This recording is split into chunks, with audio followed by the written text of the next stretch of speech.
Dans cet endroit, tel que nous l'avons déjà dit souvent, seulement la parole de Dieu sera prêchée et rien d'autre. Et chacun a le droit d'examiner toutes choses au travers de la parole de Dieu. Pas au travers de ce que une confession ou une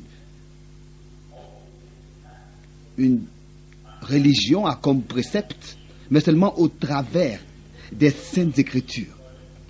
Si nous voulons nous tenir devant Dieu, nous devons obligatoirement nous laisser reprendre par la parole de Dieu. Et c'est justement dans ce temps dans lequel nous vivons maintenant qu'il s'agit vraiment que nous soyons en Dieu et que nous demeurons en lui. Et cela signifie demeurer dans sa parole. Celui qui va au-delà de ce qui est écrit, selon 1 Corinthiens 4, verset 6, déjà, il n'est plus en Dieu.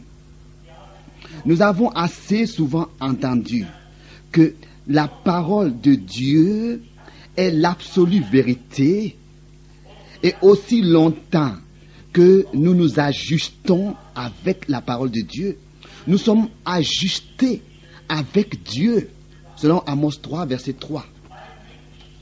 Un homme qui n'est pas accordé avec la parole de Dieu n'est pas accordé avec Dieu.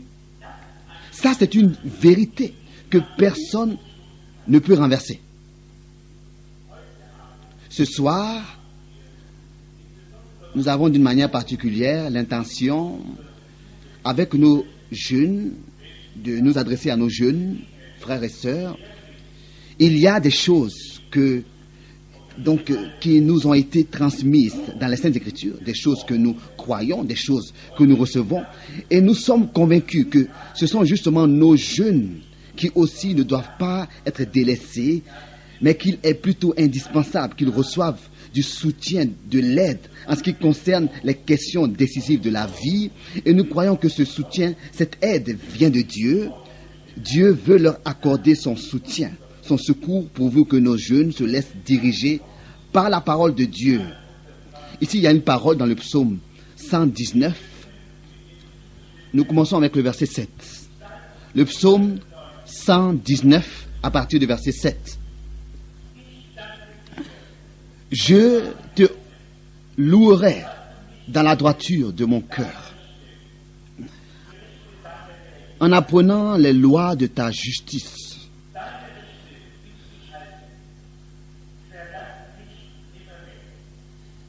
Je veux garder tes statuts, ne m'abandonne pas entièrement.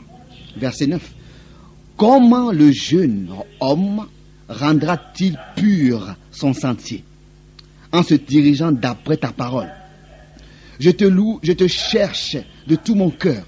Ne me laisse pas m'égarer loin de tes commandements. Je serre ta parole dans mon cœur afin de ne pas pécher contre toi. Psaume 119, maintenant le verset 12. Béni sois-tu, ô Éternel. Enseigne-moi tes statuts de mes lèvres. J'énumère toutes les sentences de ta bouche. Je me réjouis en suivant tes préceptes, comme si je possédais tous les trésors. Je médite tes ordonnances. J'ai tes sentiers sous les yeux. J'ai tes sentiers sous les yeux. Je fais mes délices de tes statuts. Je n'oublie point ta parole. Particulièrement le verset 9. Comment le jeune homme rendra-t-il pur son chantier? Et la réponse est, s'il se dirige uniquement d'après ta parole. À cause des questions qui ont été posées ici parmi les frères, dans ces derniers jours, j'ai vraiment dans le cœur de parler de ce sujet, le mariage. Quand est-ce qu'il peut être question pour un croyant de parler de mariage? Quand est-ce qu'il peut être question de cela? Et comment est-ce que cela doit se dérouler? Qu'est-ce qu'il faut observer et considérer? Vous savez, mon cœur lui-même bat. Ce n'est pas du tout facile de parler de cela, particulièrement quand il y a plusieurs croyants présents qui peut-être peuvent mieux aborder ce sujet que moi. Mais avec une bonne conscience et un cœur pur, nous voulons ensemble considérer dans les Saintes Écritures quelques points importants, pas pour porter un jugement, mais au contraire pour soutenir, pour aider et pour que nous puissions apprendre par tout cela. Et je crois que nous qui sommes déjà mariés, nous savons tous qu'en fait, dans notre vie, il y a seulement deux décisions qui sont d'une grande importance. La première décision qui est d'une grande importance est notre décision pour Jésus-Christ. Une décision qui nous lie, qui nous unit avec lui, pas seulement pour le temps, mais aussi pour toute l'éternité. Une deuxième décision qui elle aussi lie et unit deux personnes. Aussi longtemps qu'ils vivent, c'est la décision que deux êtres prennent l'un pour l'autre. Et pour nous épargner des afflictions, il est important de souligner que chaque homme qui prend cette deuxième décision, c'est-à-dire le mariage, doit obligatoirement la prendre dans la prière, après avoir bien longtemps réfléchi, selon le conseil qui nous est donné dans Proverbe 20, verset 25, sans aucune trace de doute, selon Romains 14, verset 23. Dans une conviction totale, un homme qui fait le pas du mariage tout en étant dans le doute commet la plus grande faute de toute sa vie. Un homme qui, après avoir pris sa décision, selon 1 Corinthiens 9, verset 5, tourne encore les regards à droite et à gauche, n'est pas encore mieux pour le mariage. Et ici, pour être plus clair, je voudrais l'exprimer de cette manière. Un homme qui, avec ses yeux, de gauche et à droite, peut encore tirer des comparaisons pour éventuellement réfléchir, n'est pas encore mûr pour vivre la vie du mariage.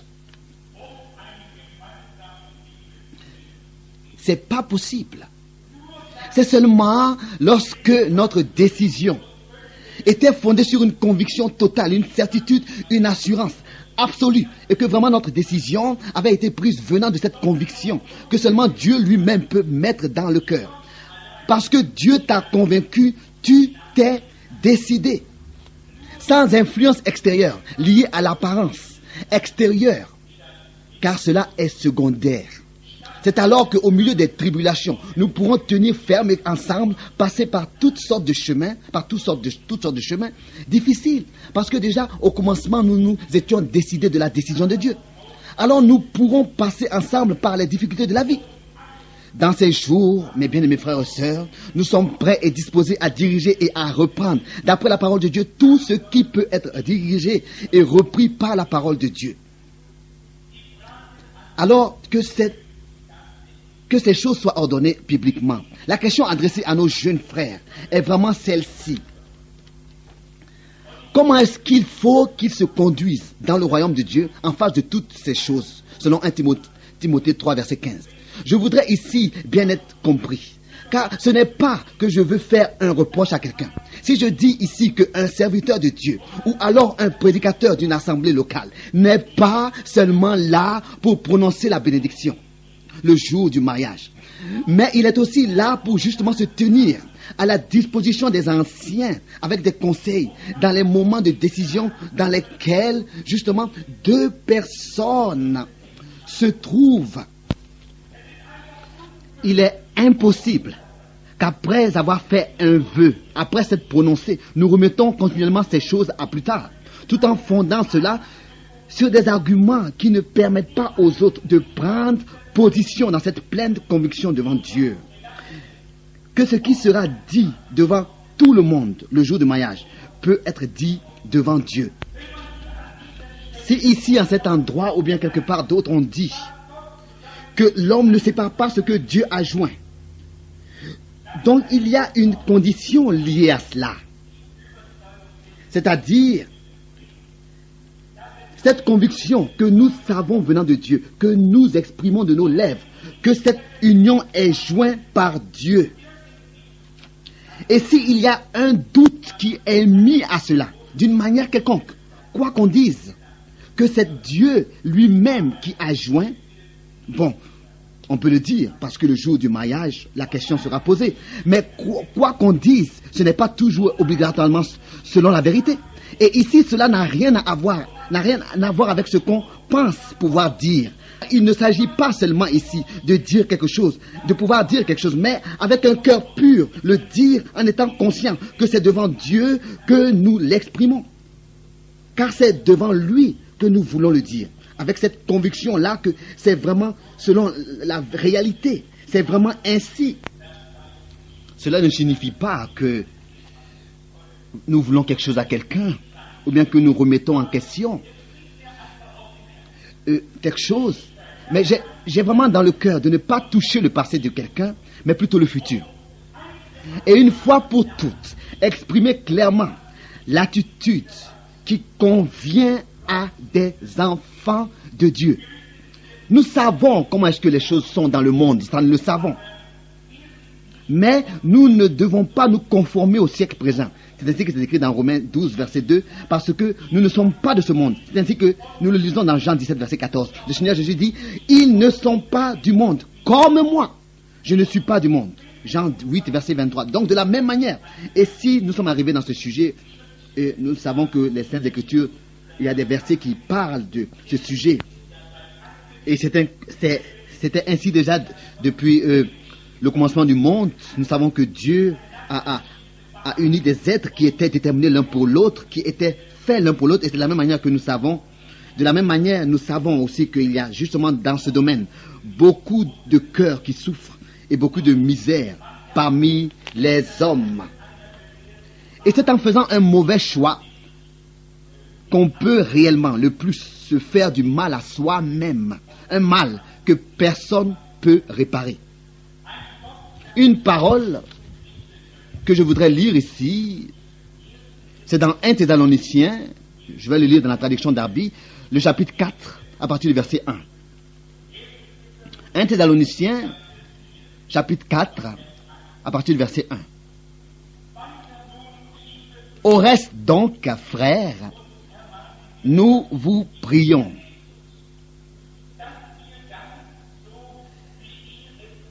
Et nous vous exhortons par le Seigneur Jésus pour que, comme vous avez reçu de nous, de quelle manière il faut que vous marchiez et plaisiez à Dieu, comme aussi vous marchez. Vous y abondiez de plus en plus, car vous savez quel commandement nous vous avons donné par le Seigneur Jésus. Car c'est ici la volonté de Dieu, votre sainteté. Que vous vous absteniez de la fornication, que chacun de vous sache posséder, donc s'acquérir sa propre femme, aux traductions, en sainteté et en honneur, non dans la passion de la convoitise, comme font les nations, aussi qui ne connaissent pas Dieu. Que personne ne circonvienne son frère, ni ne lui fasse tort dans l'affaire, parce que le Seigneur est le vengeur de toutes ces choses. Comme aussi nous vous l'avons dit précédemment et affirmé. Car Dieu ne nous a pas appelés à l'impureté, mais dans la sainteté. C'est pourquoi celui qui méprise ne méprise pas un homme, mais Dieu qui vous a aussi donné son Esprit Saint. Jusqu'ici. Nous tous, c'est ce que nous avons eu déjà à dire, nous voulons en toutes choses plaire à Dieu tant que nous le pouvons et dans la mesure avec laquelle nous savons ce qui est agréable à ses yeux. Et je voudrais encore le répéter. Nous ne pouvons pas réparer le passé. Mais ensemble, nous pouvons aider pour remettre dans la foi à Dieu le futur, d'une manière que avant même qu'un jeune homme exprime déjà de sa bouche des mots qui peuvent être considérés comme un vœu, qu'il ait d'abord tellement prié avant de parler, de telle sorte que quand il parle, la concernée ne soit pas laissée dans l'incertitude, mais qu'elle puisse y voir le sérieux, voir que ce n'est pas du jeu, mais vraiment sérieux. Je ne crois pas qu'un jeune homme croyant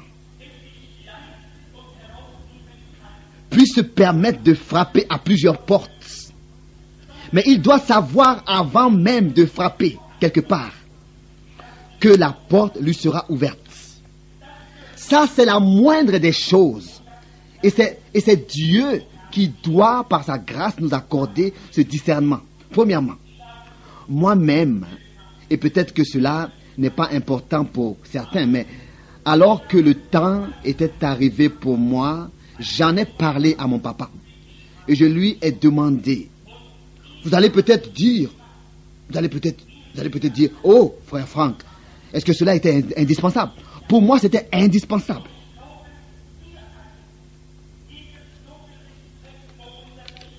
Et je crois que nous tous avons tant de respect devant nos parents. Et la Bible nous donne un signe des derniers jours, disant que les hommes seront rebelles à leurs parents. 2 Timothée, chapitre 3, versets 1 à 2.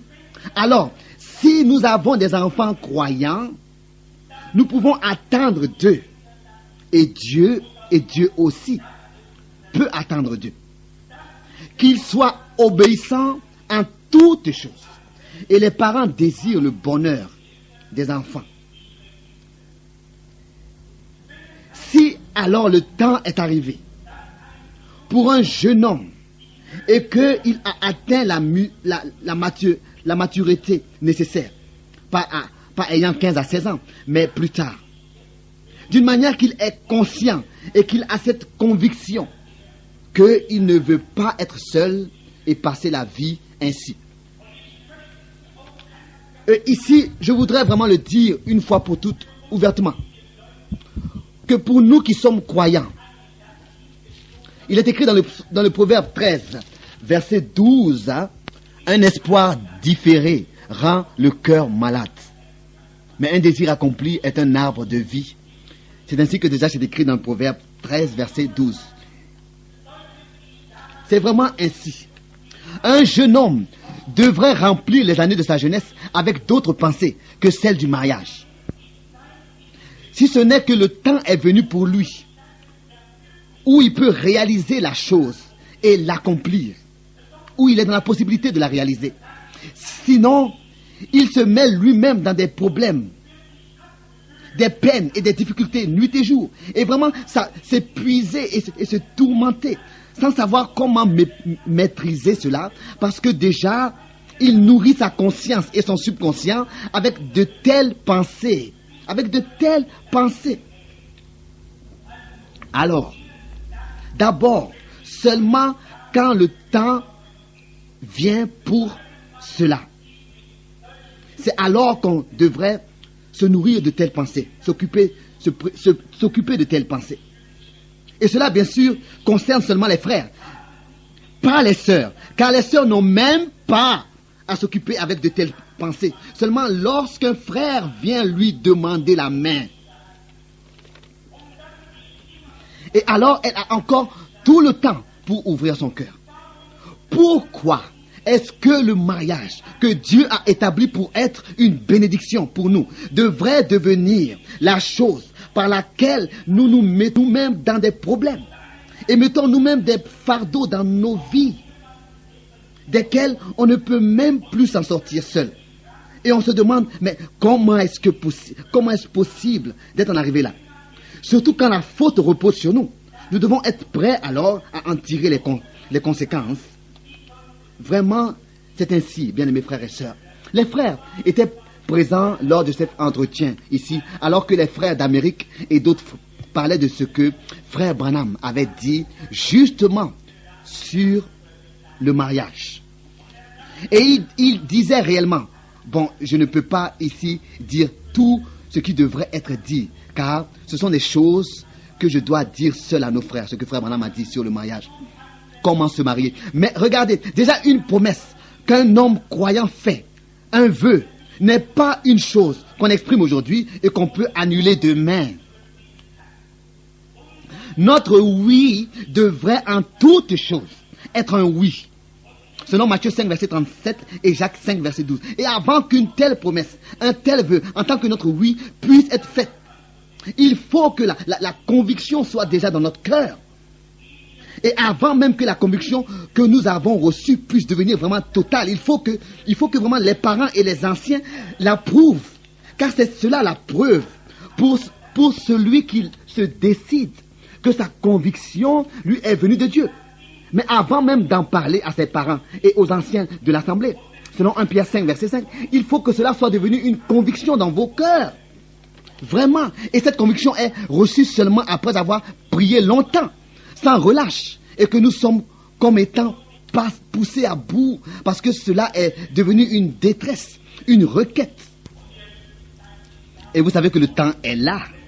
Et si vous avez rencontré une sœur, de laquelle vous savez exactement que c'est avec elle que vous voulez vivre et personne d'autre, alors déjà pour vous cela c'est passé, c'est-à-dire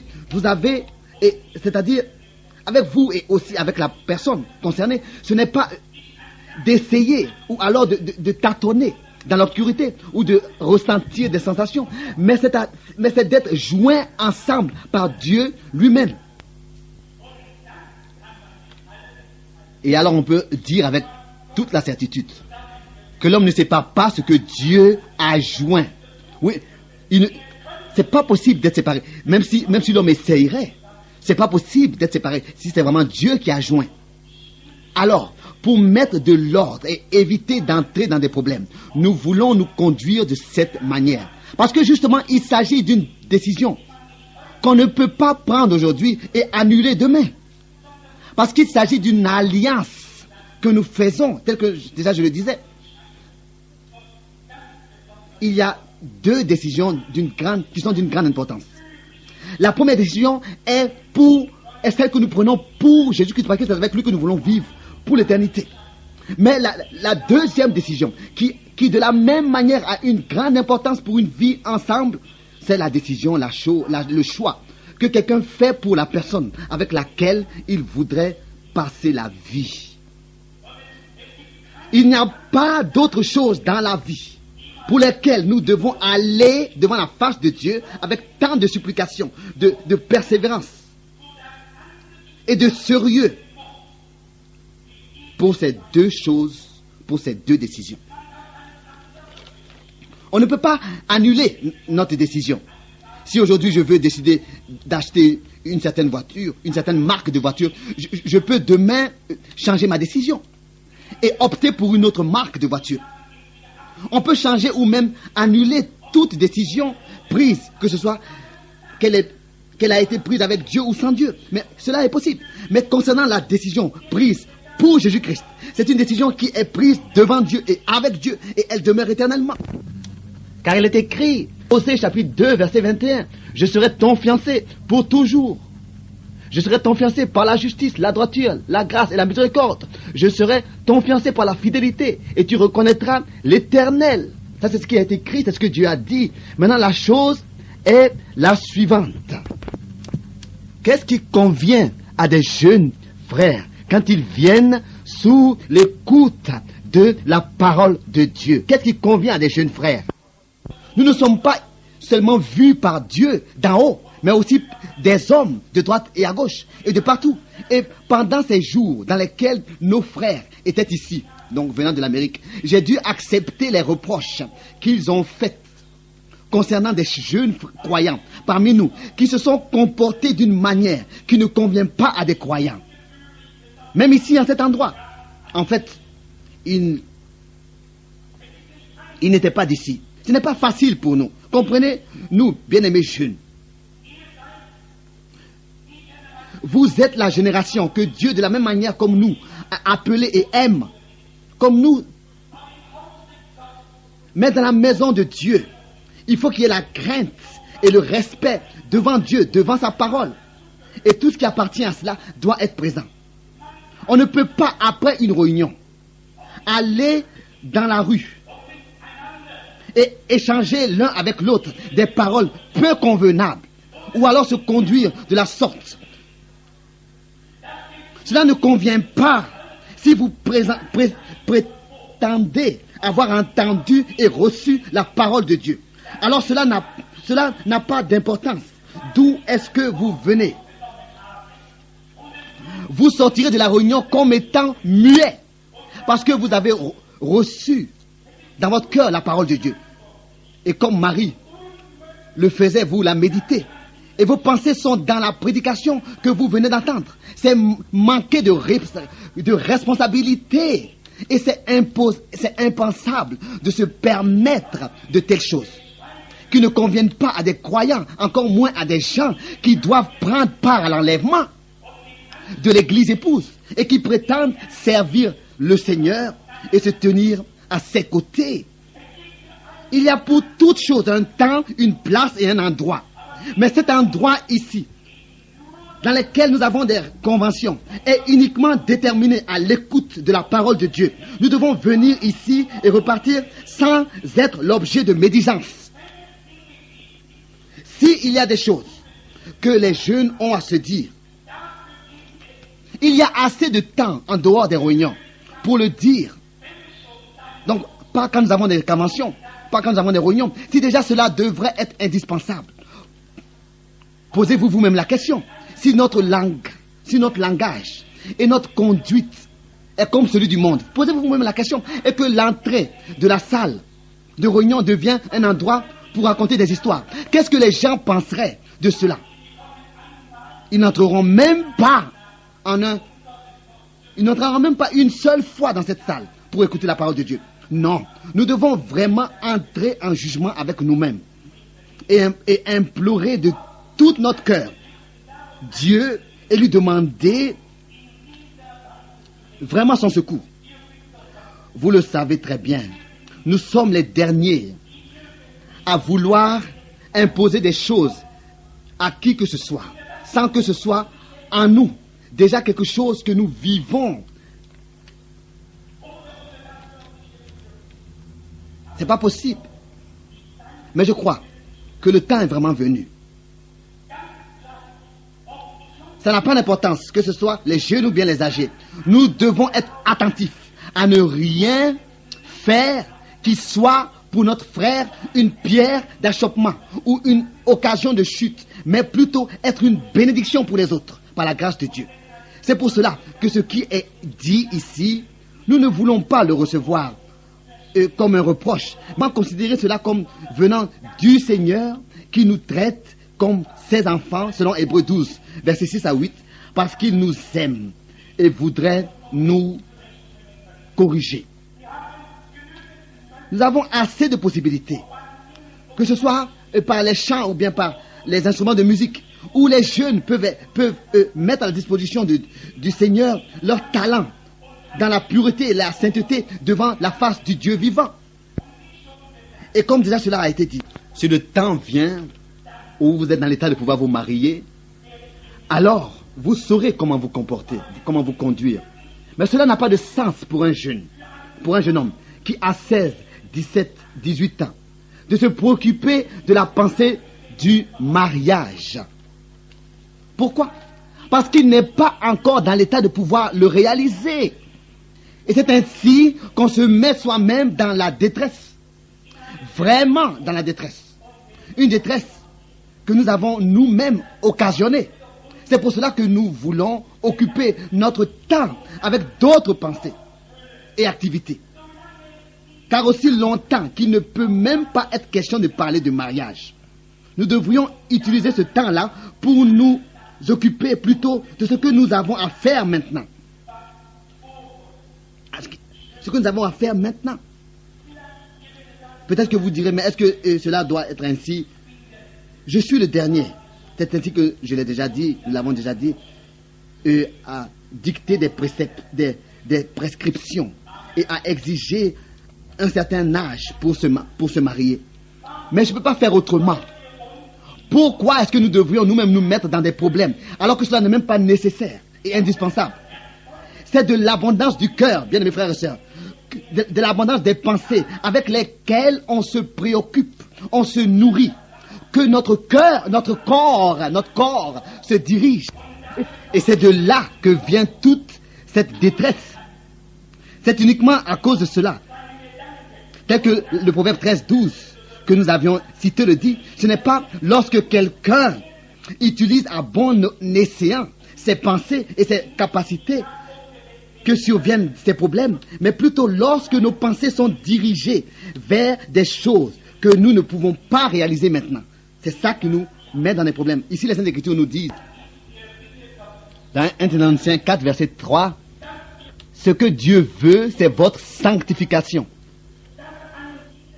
C'est que vous vous obteniez de la débauche.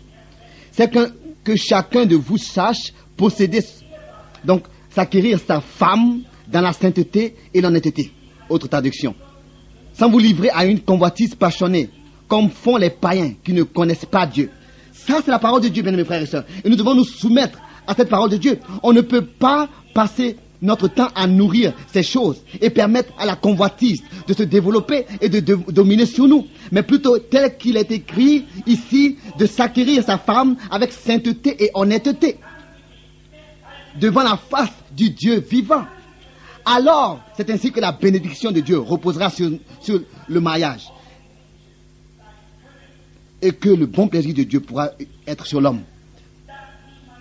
Ici, il est écrit encore, dans la traduction Martin, je lis au verset 6, que personne ne foule son frère ou ne fasse son profit au dommage de son frère en aucune affaire.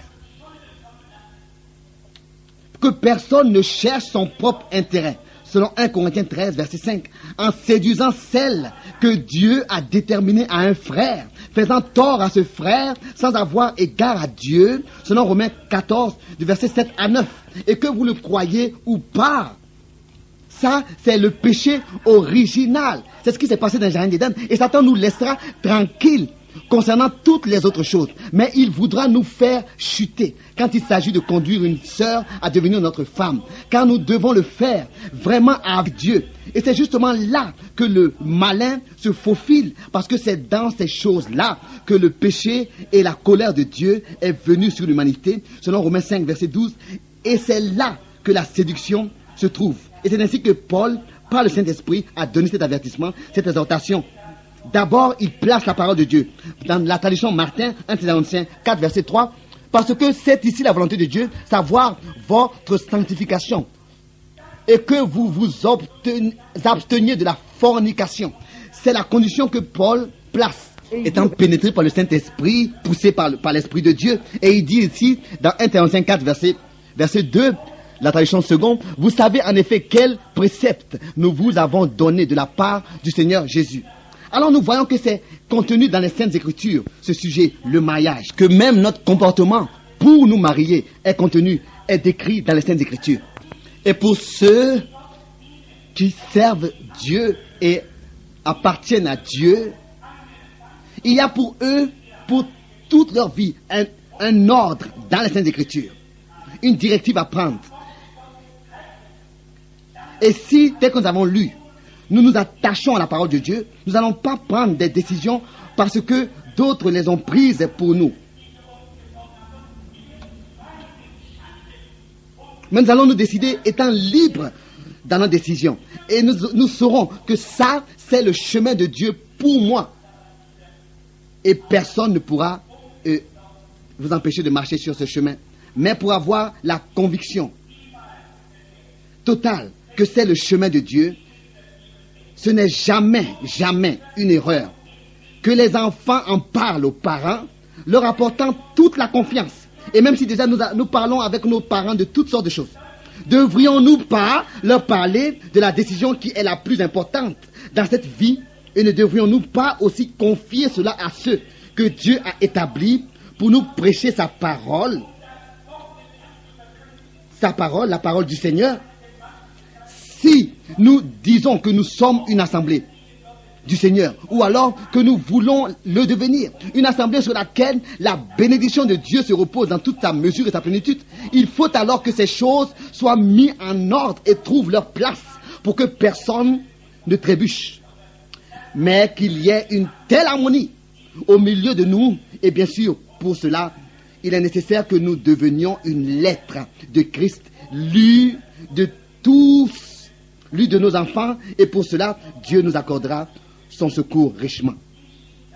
Ici, il est écrit encore, je lis dans la tradition d'Arby, dans 1 Thessaloniciens 4, au verset 7, « Car Dieu ne nous a pas appelés à l'impureté, mais dans la sainteté. » C'est pourquoi celui qui méprise ne méprise pas l'homme, mais Dieu, qui vous a aussi donné son Esprit Saint. Ne méprise pas. Selon Proverbe 14, verset 2. C'est Dieu qui méprise, qui vous a aussi donné son Esprit Saint. Paul l'écrit encore dans 1 Corinthiens, chapitre 7. Je voudrais lire ici quelques versets. Vous connaissez tous ce chapitre dans 1 Corinthiens 7, verset 37. Je ne veux pas parler trop longtemps ici. Au verset 37 de 1 Corinthiens, chapitre 7. Mais celui qui a pris une ferme résolution, sans contrainte, et avec l'exercice de sa propre volonté, et qui a décidé en son cœur de garder sa fille vierge, celui-là fait bien. Celui qui lit cela ici verra exactement que entre les parents et les enfants, et particulièrement les filles, cela vraiment est remis entre les mains des parents. C'est à eux de décider est-ce qu'ils veulent donner leur fille à cette personne ou pas. Ce n'est pas comme on pense aujourd'hui, dans ce siècle, que les filles peuvent décider de la manière dans laquelle elles veulent le décider. Mais elles ont à se soumettre à Dieu et à sa parole, et aussi à la résolution des parents. Ici, il est écrit ici, peut-être que je devrais lire un verset avant pour avoir un peu le contexte. Verset 36, 1 Corinthiens 7, verset 36. Si quelqu'un regarde comme déshonorant pour sa fille de dépasser l'âge nubile, et comme nécessaire de la marier, qu'il fasse ce qu'il veut. Il ne pêche point qu'on se marie. Mais celui qui a pris une ferme résolution, sans contrainte et avec l'exercice de sa propre volonté, et qui a décidé en son cœur de garder sa fille vierge, celui-là fait bien. Oui, qu'est-ce que nos filles diront aujourd'hui si nous leur disons que notre résolution c'est de vous garder vierge? Qu'est-ce qui arrive? Le prochain jour, elle sortirait de la maison. Mais qu'est-ce que nous dit ici la parole de Dieu? Et nous voyons en cela la manière avec laquelle on peut s'éloigner de la parole de Dieu sans même le savoir. Aujourd'hui, les jeunes pensent vraiment, nous sommes plus intelligents que les grandes personnes. Nous allons malgré tout le faire. Et qu'est-ce qui arrive? Alors ils boudent et ils marchent dans leur propre voie, pensant qu'on leur veut quelque chose. Non, nous devons obligatoirement arriver à ce point où nous laissons la parole de Dieu dans tous les domaines de notre vie avoir sa valeur, avoir le mot à dire. Nous ne pouvons pas dire oui, je crois à la parole de Dieu en ce qui concerne l'enlèvement, ce que la parole de Dieu dit sur l'enlèvement, c'est merveilleux. Mais si vraiment nous prétendons que selon Malachie 4, du verset 5 à 6, nous sommes ces enfants-là dont le cœur est revenu au Père, c'est-à-dire à la parole de Dieu, telle que nous l'avons souvent entendue, selon Matthieu 4, verset 4, nous devons vivre de toute parole qui sort de la bouche de Dieu et la croire telle que le dit les Saintes Écritures, selon Jean 7, au verset 38. Et c'est comme ça seulement que, selon 1 Jean 5, verset 4, nous avons la victoire de Dieu sur notre vie et dans l'Église. Alors, pas de sauter à droite et à gauche, mais d'attendre jusqu'à ce que le temps arrive pour que personne ne puisse vous faire pour que personne ne puisse vous faire des reproches. Et je peux aujourd'hui, peut-être pas seulement comme ça pour le dire, mais j'aurais assez de respect devant moi-même. Jamais je n'aurais accepté une personne que quelqu'un d'autre aurait approchée d'une quelconque manière. D'une quelconque manière. Une fille qui désire vivre un mariage heureux, qu'elle se tienne éloignée de chaque jeune frère jusqu'à qu'elle sache que son heure et son temps est venu.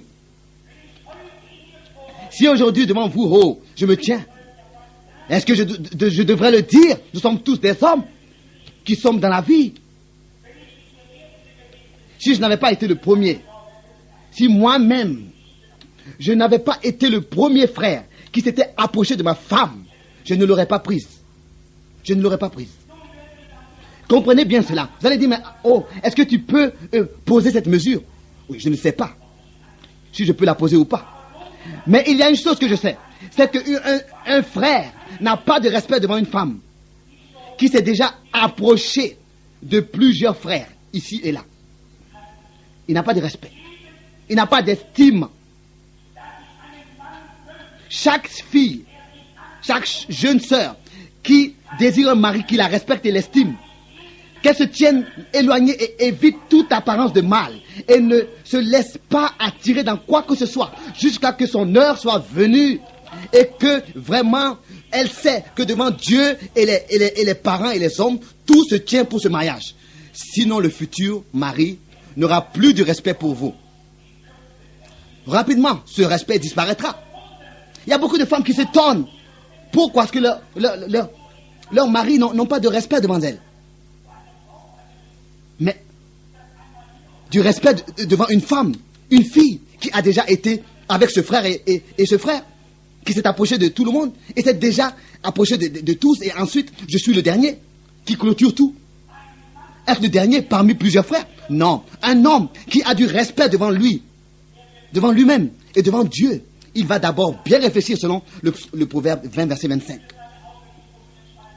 Il ne tournera pas ses yeux à droite et à gauche pour tirer des comparaisons. Ce qu'il fera, il placera l'échalon de la parole de Dieu. Il regardera au côté spirituel pour s'assurer de la marche que cette bien-aimée a dans le Seigneur, selon Proverbe 31, verset 29 à 30. Ça, c'était mon instrument de mesure. Mon instrument de mesure. Et rien d'autre. Les années d'école, les diplômes, le savoir, l'instruction, et je ne sais pas quoi d'autre, tout cela, c'est secondaire. C'est vraiment secondaire. Ce que Dieu a fait dans la personne, ça, c'est à ça que nous regardons. C'est cela qui a de la valeur. Sœur, jeune sœur, ne vous mettez jamais à chercher un mari. C'est la chose la plus déplorable, c'est la chose la plus déshonorable qu'une fille pourrait faire. Mais quand votre temps est arrivé, alors la personne juste frappera à votre porte et votre cœur aussi battra pour lui. Mais alors votre cœur doit battre seulement pour une seule personne et pas pour 2 ou alors 3 personnes. Vous devez savoir quel est le chemin de Dieu pour votre vie. Pour votre vie. Les jeunes sœurs ont toutes ces choses à leur disposition pour mener un foyer où règne le bonheur et la bénédiction de Dieu. Mais je le répète encore, tel que le foyer dépend de chaque jeune fille. Croyez-moi, et prenez cela en tant qu'une parole d'avertissement et d'exhortation, en tant qu'une parole qui est seulement pour votre bien. Je le répète encore, ne vous laissez pas emporter dans quoi que ce soit, aussi longtemps que vous n'avez pas été convaincu par Dieu que c'est celui qu'il a déterminé pour vous. Et même si vous le savez, cela ne signifie pas que vous pouvez entreprendre des choses qui se conforment avec le train de ce monde, des choses sur lesquelles la colère de Dieu se repose. Les temps ont changé, mais la parole de Dieu demeure la même, elle ne change pas. Vous me direz peut-être, oh frère Franck, ce message est adressé à nos grands-pères et à nos grands-mères. Ce que Dieu a déterminé à grand-père et à grand-mère, il l'adresse aussi aux enfants et aux petits-enfants.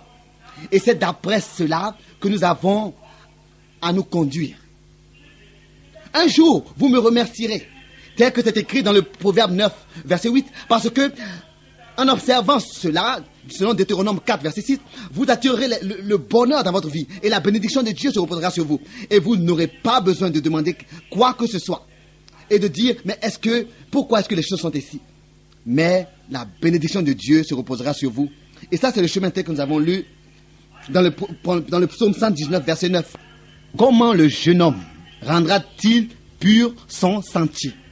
En se dirigeant d'après la parole de Dieu uniquement. Et la Bible nous dit, nous avons lu dans 1 Thessaloniciens 4, à partir du verset 4, c'est que chacun de vous s'acquérir sa femme,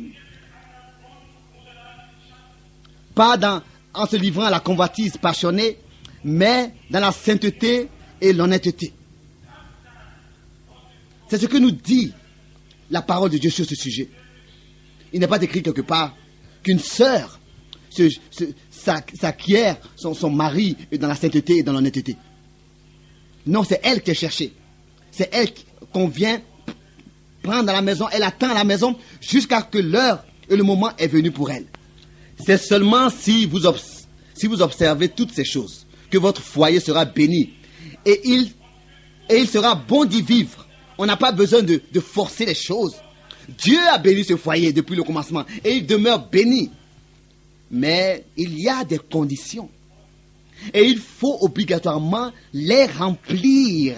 Et celui qui se laisse diriger par la parole de Dieu, selon le psaume 119, verset 9, tel que nous avons lu, il en récoltera la bénédiction selon Galates 6, verset 7 à 9.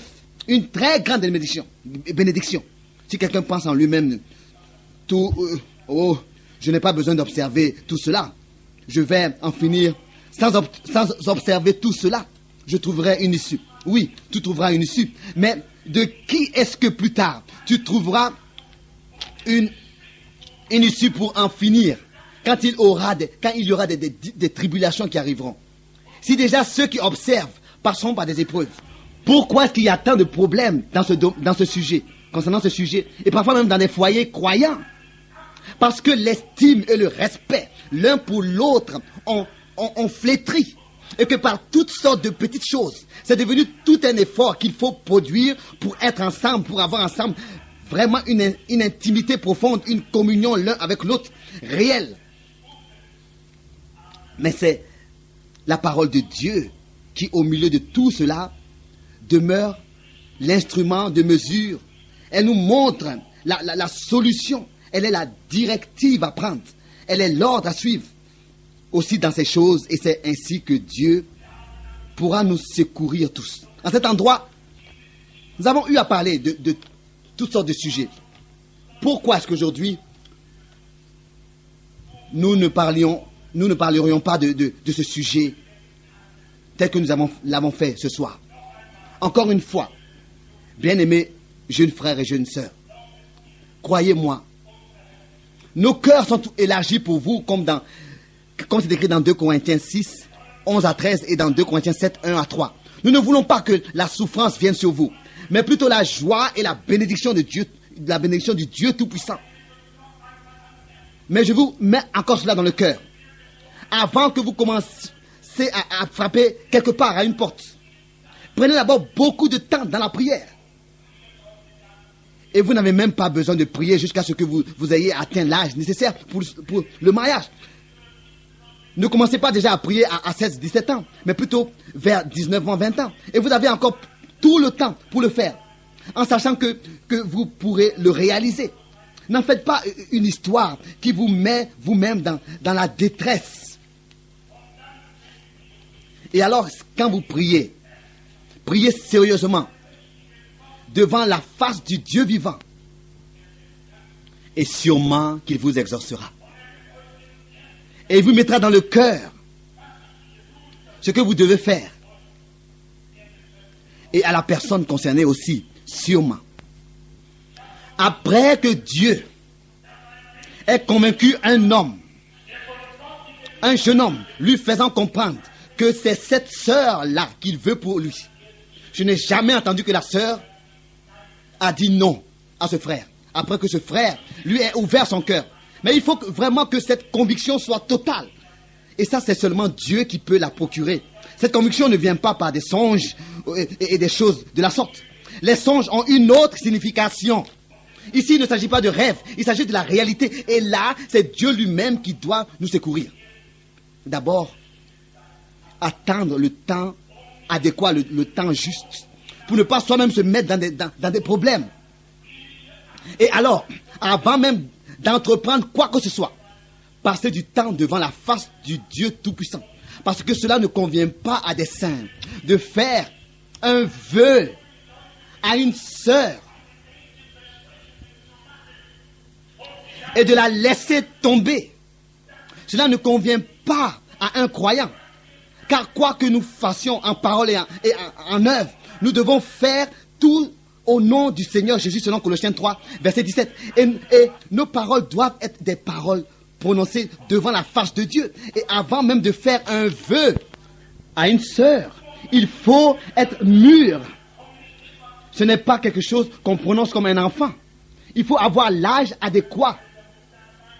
C'est-à-dire pouvoir être conscient de la responsabilité que cela donne devant Dieu et devant l'homme. Alors si tout cela est présent, ce sera quelque chose de juste, car que cela soit loin de nous, de faire un vœu à une sœur, de la faire expirer peut-être et de la faire attendre sans être dans la possibilité de la marier, qu'est-ce que cela serait? Cela ne convient pas à des croyants. C'est pour cela, tel que le psaume 39, verset 10 le dit, restez muets, ne pas ouvrir la bouche, car c'est Dieu qui agit, et c'est dans la tranquillité que sera notre force, dans l'attente, jusqu'à ce que le temps arrive. Parler, nous pourrons le faire quand le temps sera mûr pour cela, et que notre oui soit un oui, pour qu'on puisse faire confiance à votre oui. Alors le chemin sera frayé pour une vie heureuse ensemble. J'espère qu'à nous tous qui sommes ici aujourd'hui, que ce soit les jeunes ou les plus âgés, cela a été une aide et que cela a fait du bien à tous, surtout à ceux qui ne sont pas encore mariés. Parce que la parole de Dieu est la chose qui a toujours quelque chose à nous dire. Et si nous nous humilions et nous prosternons devant la parole de Dieu, alors nous sommes déjà bénis de la bénédiction du Dieu Tout-Puissant. Que le Seigneur puisse nous accorder son secours et nous accorder sa grâce. Et que dans le futur, vraiment, nous puissions, justement en ce qui concerne cette décision, le mariage, nous puissions avoir ce fruit de l'esprit, d'avoir la patience d'attendre dans la prière devant le Seigneur, et que notre comportement ne soit pas emporté par les circonstances, par tout ce qu'on voit, par tout ce qu'on ressent, en courant à droite et à gauche, en faisant espérer en vain, mais que vraiment, déjà dans notre cœur, cela soit une résolution ferme, reçue du Dieu vivant, et que nous puissions vraiment penser à ce qu'on dit, et que la personne puisse s'abandonner à nos paroles, sans devoir être elle-même abandonnée, sans devoir elle-même être abandonnée. Tel que nous l'avons lu, sans faire tort à un autre frère dans cette affaire, car Dieu lui-même est vengeur de ces choses. On peut peut-être se comporter différemment dans d'autres choses, mais jamais en ce qui concerne ce sujet. En ce qui concerne le mariage, personne n'a le droit de penser quoi que ce soit de lui-même. Mais c'est vraiment Dieu lui-même qui, dans la prière, met sa propre décision dans notre cœur. Selon Jérémie 10, verset 23, il a un plan pour chacun de nous. Selon le Job 23, verset 12 à 14, Psaume 139, verset 16. Et c'est selon son plan que nous nous dirigeons après qu'il nous l'ait montré, selon Éphésiens 5, verset 15 à 17. Et vous verrez que Dieu sera obligé de vous bénir richement. Que le Seigneur soit avec nous tous, et particulièrement avec nos jeunes frères et sœurs. Et ce que nous pourrions faire de mieux aujourd'hui, c'est de prier tous ensemble, particulièrement avec nos jeunes frères. Vraiment, surtout que nos jeunes prient vraiment à haute voix. Et remercie le Seigneur pour sa sainte et précieuse parole. Nous voulons nous lever pour le faire.